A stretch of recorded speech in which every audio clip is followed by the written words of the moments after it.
So hello and welcome to the channel learn with Piyush. तो आज की इस वीडियो में हम बेसिकली जानेंगे कि what is the proper and what is the best strategy to tackle the term to.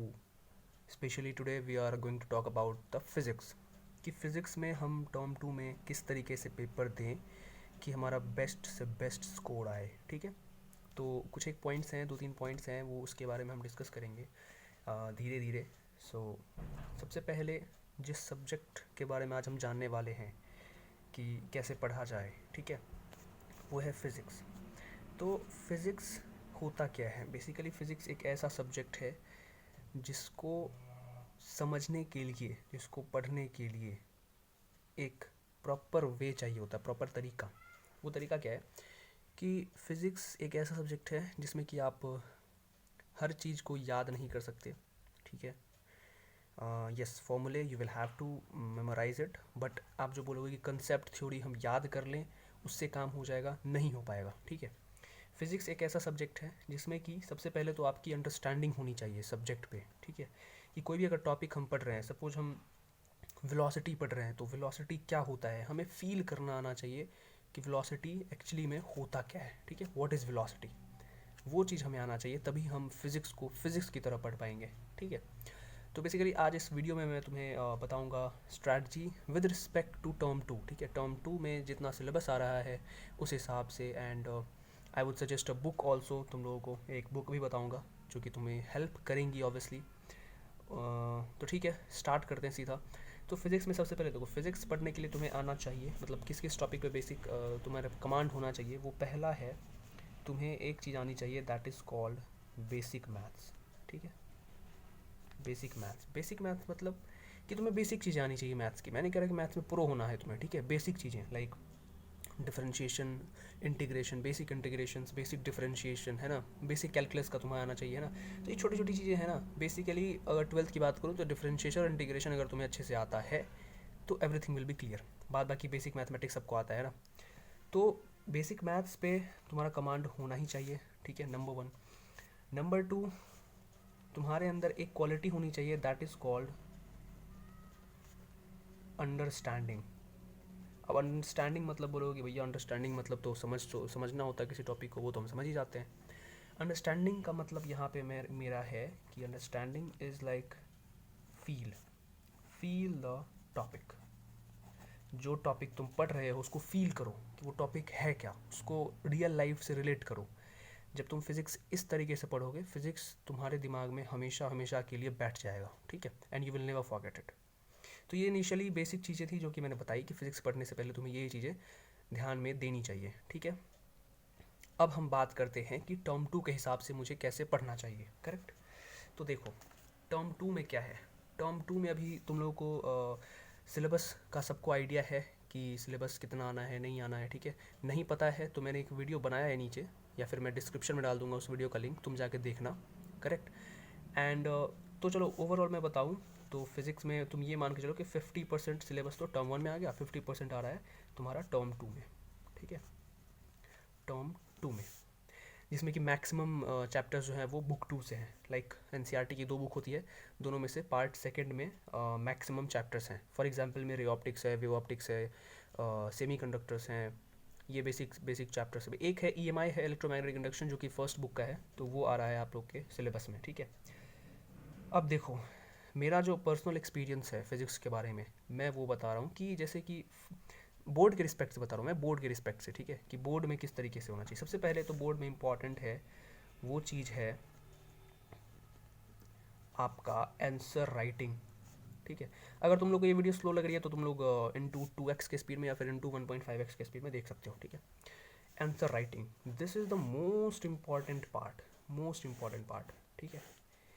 तुम्हारे पास एक क्वालिटी होनी चाहिए ये कि आंसर राइटिंग तुम किस तरीके से कर सकते हो, ठीक है। Answer writing in the sense कि अगर कोई मान लो क्वेश्चन आता है, ठीक है, जिसमें कि कुछ चीज़ें दी होती हैं इन्फॉर्मेशन और कुछ निकालना होता है, करेक्ट। तो अगर हम कंपटीशन की तैयारी कर, जैसे जेई की तैयारी कर रहे हैं, तो उसमें हम क्या करते हैं, सिंपल किसी कोने में गए, कैलकुलेशन किया जो भी है अपना कैलकुलेट करके, then after we just calculate the answer directly. But इसमें आपको ऐसे नहीं करना है। इसमें आपको थोड़ा सा ध्यान रखना है। ये सपोज अगर जैसे कोई क्वेश्चन जिसमें कि इनिशियल वेलोसिटी दे रखी है, फाइनल वेलोसिटी दे रखी है, ठीक है, आपको डिस्टेंस कवर्ड दे रखा है, फॉर एग्जांपल ये एग्जांपल मैं दे रहा हूँ, तो आपको लिखना कैसे है, देखो आपको लिखना है लाइक फॉर एग्जांपल ये एग्जांपल दे रहा हूँ मैं कि हेयर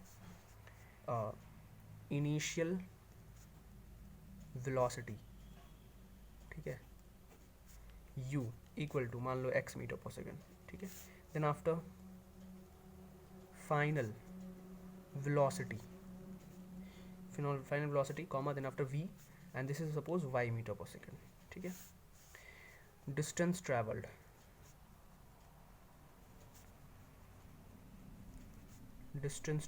ठीक है, s ये मान लेते हैं हम z मीटर, ठीक है, और इसके सामने दे देना एक ब्रैकेट में ऐसे गिवन, ठीक है, गिवन, ये रहा गिवन, और हमें निकालना क्या है, सपोज एक्सेलरेशन, तो यहाँ पे acceleration equal to question mark, यहाँ पे लिख दो टू फाइंड।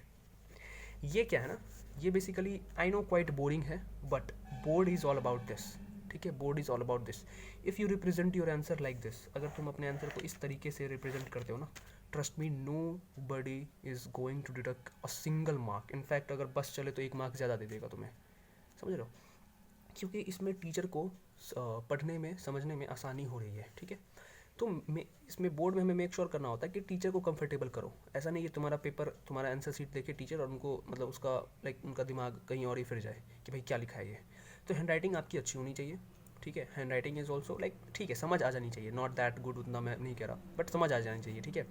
और इस तरीके से अगर रिप्रेजेंट करोगे लाइक दिस वे, जिस तरीके से मैंने किया अभी, कोई भी क्वेश्चन हो, मैंने बस तरीका बताया, ठीक है, जो चीज़ें दे रखी हैं उसको लिखो कि हाँ दिस थिंग गिवन, इसकी ये वैल्यू दे रखी है, हमें क्या निकालना है, उसके बाद लिखो नाउ, फिर फर्दर प्रोसेस करो, कैलकुलेशन करो, कैलकुलेशन आपको प्रॉपर दिखानी होती है। तो ये छोटी छोटी बेसिक चीज़ें अगर आप ध्यान दोगे तो definitely nobody is going to deduct a single mark from your answer sheet, ठीक है। तो ये था बेसिक प्रेजेंटेशन ऑफ कि आपको किसी भी क्वेश्चन को किस तरीके से सॉल्व करना है, ठीक है। चलो ये तो हो गया अपना ये वाला पार्ट, ओके। अब जो नेक्स्ट चीज़ आती है वो बहुत इंपॉर्टेंट है, दैट इज़ टाइम। टाइम किस रिस्पेक्ट में, टाइम अभी मैं इस रिस्पेक्ट में बात कर रहा हूँ आपसे कि टाइम आपको जो आपका सिलेबस है, ठीक है, जो आपका सिलेबस है, जो भी आपका सिलेबस है टर्म 2 का, ठीक है, किसका, टर्म 2 का, प्लीज़ बैकग्राउंड का न्यूज़ बोल रहा हूँ मैं, नॉइज़ इग्नोर करना, ठीक है। टर्म 2 का जो सिलेबस है आपका, करेक्ट, टर्म 2 का सिलेबस, इसको करने में कितना टाइम लगेगा, मैं अभी ये मान के चल रहा हूँ कि आप लोगों ने टर्म 2 का 0% किया है, ठीक है, मैं ये मान के चल रहा हूँ, करेक्ट, जो कि सही भी है। तो देखो पर्सनल एक्सपीरियंस बताऊँ तो फिज़िक्स, अगर मैं फिज़िक्स पूरी फिज़िक्स 12th की बात करूँ, 12th की पूरी फिज़िक्स, ये पूरी फिज़िक्स जो है ना मैक्स टू मैक्स जो है ना 4 महीने की है, 4 महीने। मतलब क्या है कि अगर आपको पूरी फिज़िक्स पढ़नी है बोर्ड्स के लिए, फॉर बोर्ड्स, तो ये पूरी की पूरी फिज़िक्स 4 महीने की है, 4 महीने में आप पूरी फिज़िक्स निपटा सकते हो अगर आप चाहो तो, ठीक है, ये ऐसा माना जाता है, ठीक है। तो अगर 4 महीने, तो 4 महीने में अगर आप 100% कर रहे हो, ठीक है, तो आपको 50% करने के लिए कितने लगेंगे, 2 महीने। और अभी से अगर मैं देखूं तो आपके पास जनवरी, फेब, ओके, एंड 50% दिसंबर, मतलब आधा दिसंबर, ठीक है, आपके पास 2.5 महीने हैं, ठीक है, 2.5 महीने। लाइक अगर आप प्रॉपरली 2 महीने भी फिजिक्स पढ़ते हो, 50% सिलेबस ही, ठीक है, जो सिलेबस में है 6 या 7 चैप्टर, ठीक है, अगर आप उतना ही पढ़ते हो और वो भी आराम से पढ़ते हो, अगर 2 महीने भी लगाते हो तो भी आपके पास हाफ मंथ्स बचेगा रिवाइज करने के लिए, and half month to revise is great, like बहुत ज़्यादा है ये, ठीक है। और ऐसा नहीं कि 2 महीने में आप सिर्फ पढ़ोगे, आप क्वेश्चन प्रैक्टिस करोगे, आप बहुत सारे क्वेश्चंस लगाओगे, तो वो आपका जो कंसेप्ट है वो ऑटोमेटिकली बिल्ड हो गया होगा, तो रिवीजन में टाइम नहीं लगता, ठीक है। तो ये आ गई टाइम की बात कि आपकी प्रिपरेशन, मतलब मैं ये बता रहा हूँ कि you have sufficient time, in short अगर मैं बताऊँ समरी, तो यू हैव लाइक सफिशिएंट, मैं कहूँगा कि भाई more than sufficient time, 50% syllabus करना है बस, 50%, यू हैव सफिशिएंट टाइम, ठीक है। अब जैसे कि चैप्टर्स भी मतलब अच्छे अच्छे हैं, लाइक रे ऑप्टिक्स है, तो रे ऑप्टिक्स भी अच्छा चैप्टर है, इजी है, मैं कहूँगा कंपैरेटिवली इजी है, जेई में भी इसके ज़्यादा टफ क्वेश्चंस नहीं आते हैं, तो बोर्ड्स में तो बट ठीक है, वही आंसर राइटिंग वाली खेल हो जाती है, मैंने भी बताया ना, ये देखो यहाँ पे अगर इस तरीके से रिप्रेजेंट करते हो किसी भी आंसर को तो फिर तुम्हारा मार्क्स कोई नहीं काट रहा, ठीक है। ये इंपॉर्टेंट था। उसके बाद ये टाइम की बात कर दी मैंने, ठीक है, कि सिलेबस तुम्हारा टर्म 2 है। टर्म 2 सिलेबस में अगर 6-7 चैप्टर है, मान लो मैं 50% मान के चल रहा हूँ, तो पूरी फिजिक्स जो है 12th की वो 4 महीने में कर सकते हो तुम बोर्ड के हिसाब से। तो 2 महीने में तुम्हारा 50% सिलेबस आसानी से हो जाएगा, ठीक है। तुम्हारे पास जन फेब है प्लस आधा दिसंबर है, ठीक है, तो तुम आसानी से प्रिपेयर कर सकते हो और यू हैव सफिशिएंट टाइम, ठीक है। तो ये तो हो गई टाइम की बात कि सिलेबस होगा या नहीं, तो बिल्कुल हो जाएगा, टाइम पे होगा सिलेबस आपका, ढंग से होगा। अब बात कर लेते हैं किसी भी चैप्टर में क्या क्या इंपॉर्टेंट होता है विद रिस्पेक्ट टू बोर्ड। तो सबसे पहले चलो मैं एग्जाम्पल लेता हूँ, ठीक है।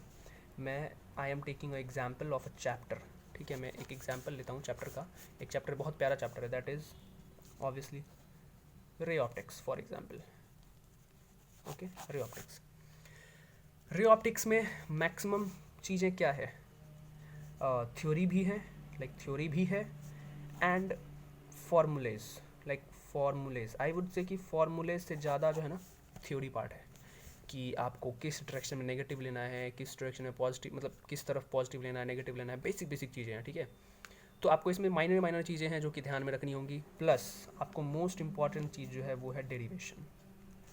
डेरिवेशन आपको आना ही आना चाहिए, ठीक है, और ये आएगा ही आएगा, 100% लिख के लो, डेरिवेशन आता है, ठीक है, बोर्ड एग्जाम में। क्योंकि डेरिवेशन में आपको प्रॉपर लिखना होता है, प्रॉपर आपको आंसर राइटिंग प्रेजेंट करनी होती है, तो डेरिवेशन तो आना ही आना है, ये तो लिख के ले लो, ठीक है। जैसे कि मिरर फार्मूला है फॉर एग्जांपल, मिरर फार्मूला, ठीक है। मिरर फार्मूला को हम सबको पता है कि 1/f=1/v + 1/u, this is mirror formula, correct. But how to derive it, ये आपको आना चाहिए, ठीक है। You must have this knowledge कि हाउ टू डिराइव, ठीक है, हाउ टू डिराइव, ये चीज़ इम्पॉर्टेंट है, ठीक है। जैसे मान लो एग्जाम में क्वेश्चन आ गया कि डिराइव, सिंपल एक ऐसे लाइन में देगा, डिराइव मिरर फार्मूला, ठीक है, मिरर फार्मूला दे देगा ऐसे, एंड यहाँ के इसके आगे आप देखोगे 4 मार्क्स। क्यों? क्योंकि डेरिवेशन में ज़्यादा मार्क्स आते हैं, तो डेरिवेशन को प्रायोरिटी देनी है, डेरिवेशन इज़ इम्पॉर्टेंट, ठीक है। तो आई होप ये बातें आपको समझ में आ गई होंगी। अब बात कर लेते हैं बुक की, कि भैया कौन कौन से बुक सफिशिएंट होते हैं फिज़िक्स में बोर्ड्स के लिए। तो देखो, चूँकि फ़िज़िक्स है और बोर्ड में हिस्ट्री, इतिहास गवाह है कि फ़िज़िक्स का पेपर टफ आता है कंपैरेटिवली, मॉडरेट टू टफ। अगर मैं बात करूँ पेपर की तो it is moderate to tough level, ठीक है, इजी तो बिल्कुल नहीं होता। तो देखो एनसीईआरटी, पहला तो देखो एनसीईआरटी इज़ मस्ट। मैं नहीं कह रहा थ्योरी पढ़ो, बट क्वेश्चन प्रैक्टिस, क्वेश्चंस कौन कौन से, एक्सरसाइज प्लस बैक क्वेश्चंस, दोनों इंपॉर्टेंट होते हैं, ठीक है। तो तुम एनसीईआरटी तो तुम्हें करनी ही करनी है, प्लस में एक बुक मैं सजेस्ट करूंगा अपने लिए, अपने हिसाब से, जो मैंने पढ़ा है, जो मैंने फील किया है, दैट इज़ एस.एल. अरोड़ा। बहुत लोगों ने आपने इसका नाम सुन रखा होगा, एस.एल. अरोड़ा। अब बोलोगे भैया एस.एल. अरोड़ा में ऐसा क्या है, तो एस.एल. अरोड़ा के बुक में आपको नंबर ऑफ क्वेश्चंस बहुत सारे होते हैं, मोर देन सफिशिएंट, आप क्वेश्चन प्रैक्टिस कर सकते हो, ठीक है। तो इसको बेसिकली आप ये टारगेट करो कि this is for question practice.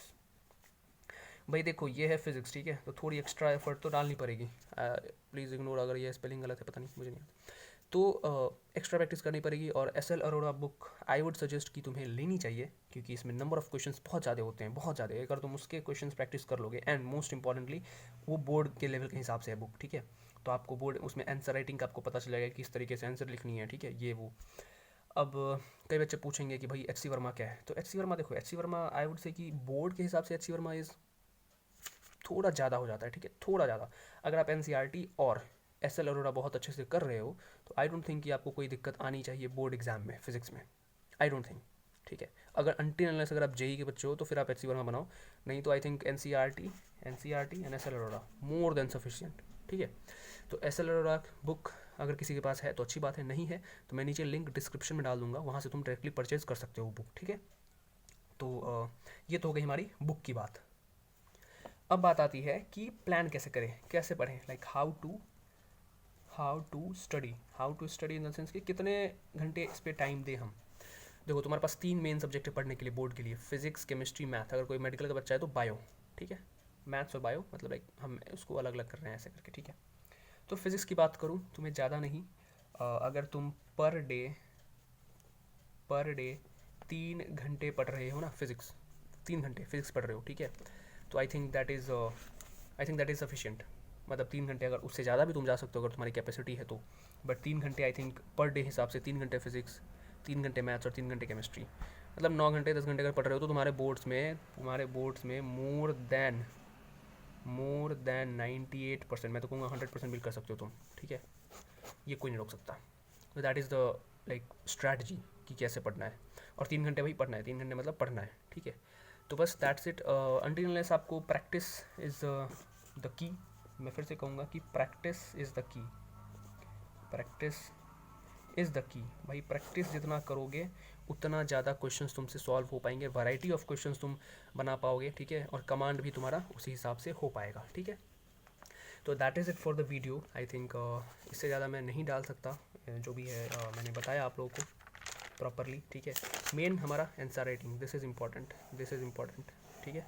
मैं तो इस पर बार बार बोलूँगा कि आंसर राइटिंग पे प्रैक्टिस करना, ठीक है। प्रॉपर अगर कोई क्वेश्चन बना रहे हो तो इसी तरीके से बनाना, क्योंकि पेन को याद दिलाओ कि तुम किस तरीके से लिख रहे हो, ठीक है, दिमाग को नहीं। वहाँ पे चलना पेन है, ठीक है।